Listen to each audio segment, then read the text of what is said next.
Hey guys, so I fixed the Align panel.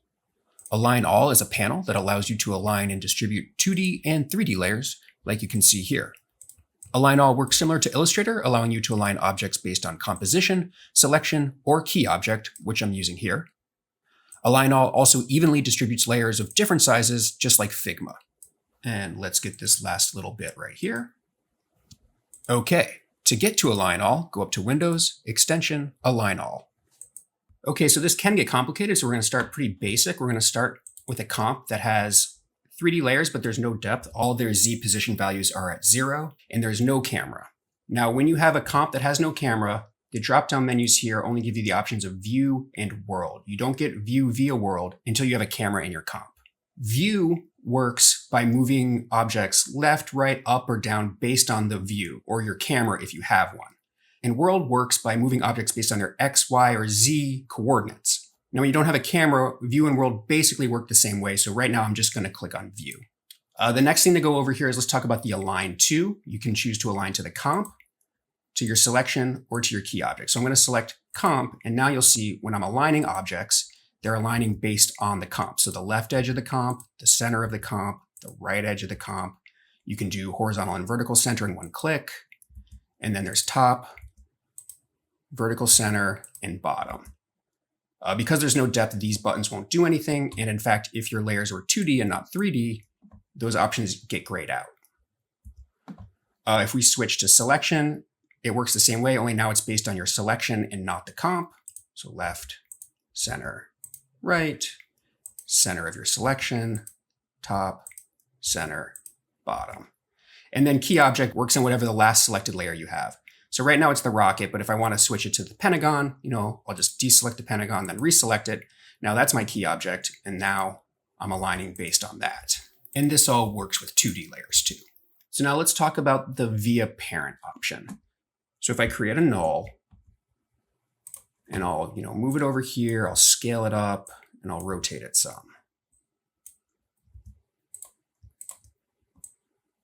Now, if you're used to the irregular align panel, if you have a situation like this and you try to align layers, it behaves in a very strange way. But with AlignAll, if you have via parent not selected, the layers just ignore the parent layer and they just align the way you would expect them to align as if they were not parented. But sometimes you might actually care about your parent layer and you want things to behave in relation to them. So here I'll make a new null and I'll parent everything to it. And I'll add some rotation. So now, if I click via parent and I align left, they will align left, but they will respect that rotation of the parent null. So when I'm aligning left, you can see they all aligned left and up because of the rotation. But because I'm in view, you can see they still aligned in a perfectly vertical line here based on your view. And if I go top, you can see, yeah, it still creates a perfectly horizontal line here based on the view. And that is a meaningful difference from how World works.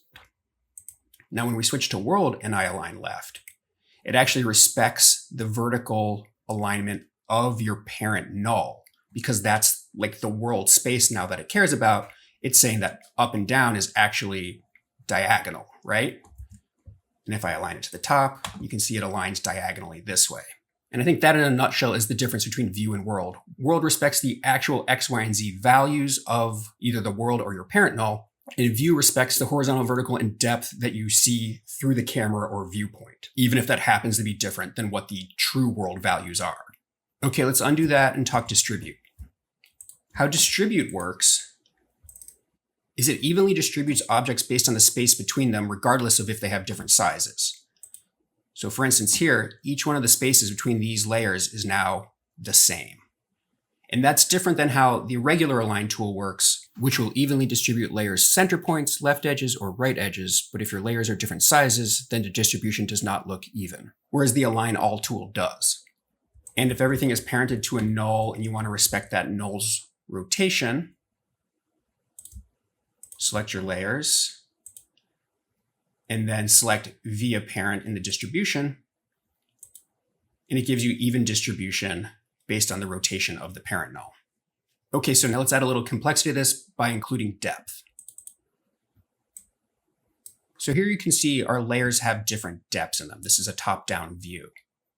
Now, if we select our layers and we align by view, and we'll go by selection, and I go left, you'll see in our view, they are all perfectly aligned in a vertical line here in view, but then you'll see in the world, they're actually kind of staggered at an angle in order to create that optical illusion that they are in a perfectly vertical line.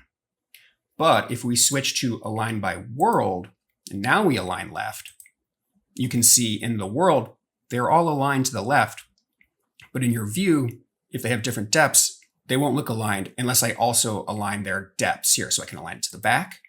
Now they all align to the back, and you can see they're lined up, or you can align to the middle, or you can align to the front. Now I want to show another little way that view and world are different. So let's go back to view. So in view, this layer here is the rightmost layer. But if you look in the world, it's actually not the actual rightmost layer. This is the rightmost layer. So in view mode, if I select them all, and I'll go based on selection, and I align right, it aligns them based on the visually rightmost layer, which is the rocket. Now, if I undo that and I switch back to world, and I align to the rightmost object, you see they all aligned to the actual rightmost object, which is the cube, even though visually it's not the rightmost object. And then I'll just bring them together so you can see they're all aligned. Now, I've already used them a little bit, but let's talk about the depth buttons here. If you are in a comp that has no camera, align by world and align by view work the same for the depth buttons. The only visual difference is that in view, you'll see that the comp option is available. However, depth does not really care about your composition. Depth goes on infinitely. There is no comp edge to depth. So if you're in view and you have comp selected, depth buttons behave the same way as if you had selection selected. And then the way it works is if you align back, it aligns everything to your backmost layer of the selection, middle, and front. The only difference is then if you have a key object selected, and like, let's just select the pentagon again, you can go to the back of the pentagon, everything aligns to the back of that, the center of it, or the front. And then there's also this button, which will bring everything to the X, Y, and Z center point based on whatever your align to choice is. Like here, it is key object. And that actually is the one difference between view and world. In view, you can select your comp, and if you pick this, it will center it to the center of the comp. Whereas if you are in world, comp can't be selected, so it can only align all based on selection or key object. Now I want to show you one other thing here, and this only works when you're in view mode, is if you right click on any of the depth options, there is standard and then there is scale compensate. Now what scale compensate does is when you select your layers and you align to the back, so watch here, everything aligns to the back, but then it also compensates the scale and XY position so that in view, it looks like nothing's changed. And that's the same as then if you go to the middle or the front. And if you align all, the XY positions obviously change because it has to go to the center, but it scales everything to look the same size. And this was actually very helpful when I was making the logo.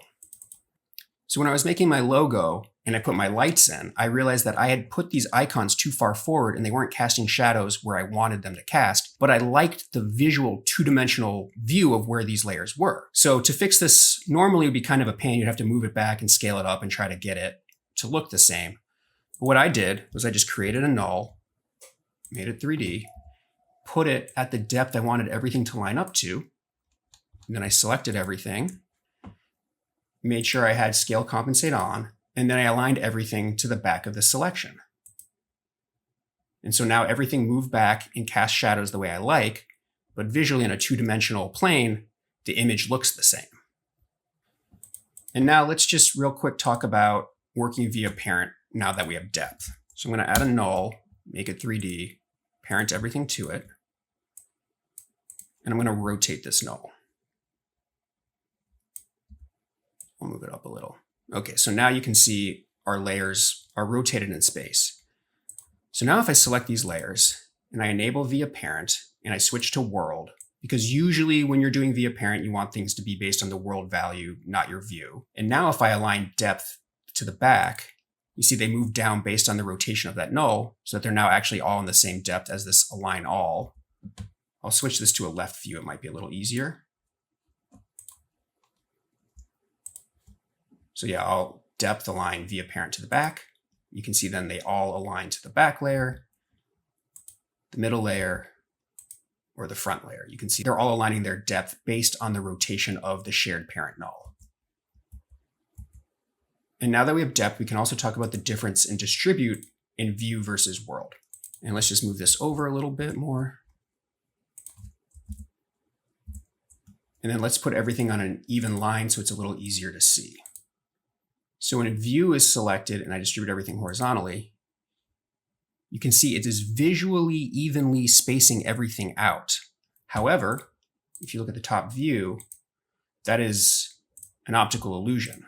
Because of the different depths, everything is being moved in different amounts in order to create the illusion on a two-dimensional plane that they are evenly distributed.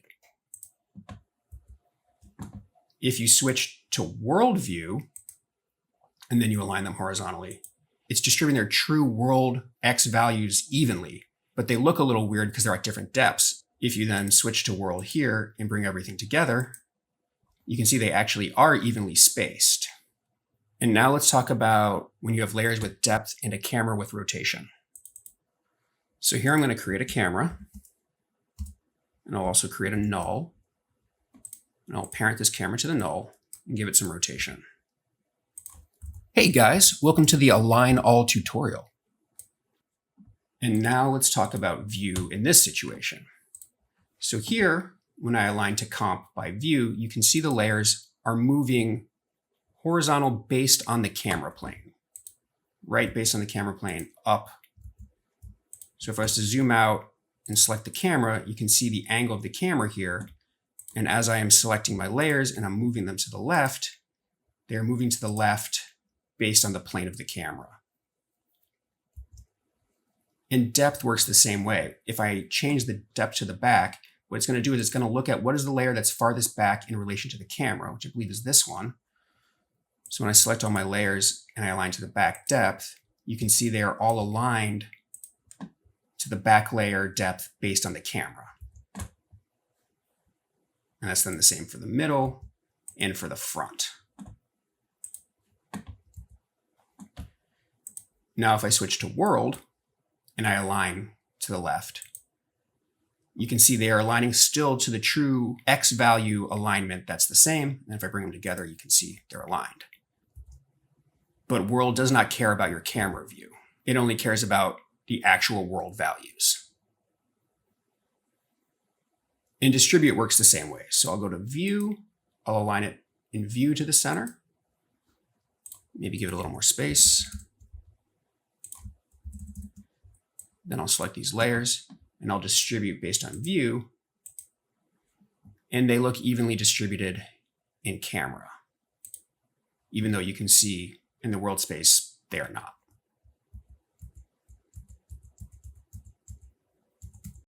And then I'll go based on world. I'll align vertically and with depth.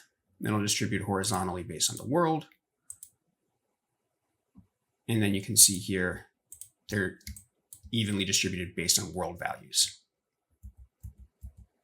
And now that we have a camera, we finally have the third option, which is view via world.